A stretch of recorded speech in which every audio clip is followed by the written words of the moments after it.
रही जा ठीक रही जा आम दर्शक दीर्घा आम कहसु बाबू रे दर्शक मंडली भक्त मंडली किंतु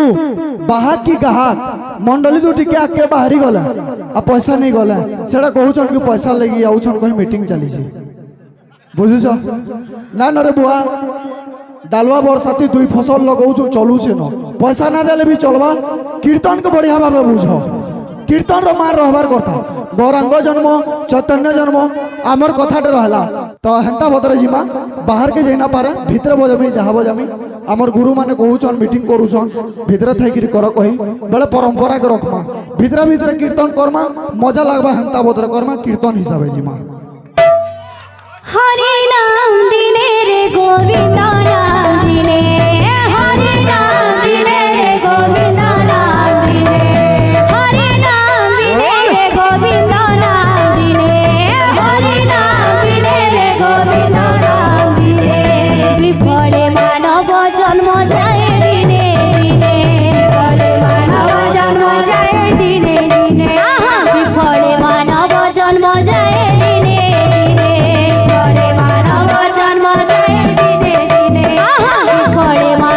जन्म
হয়েছে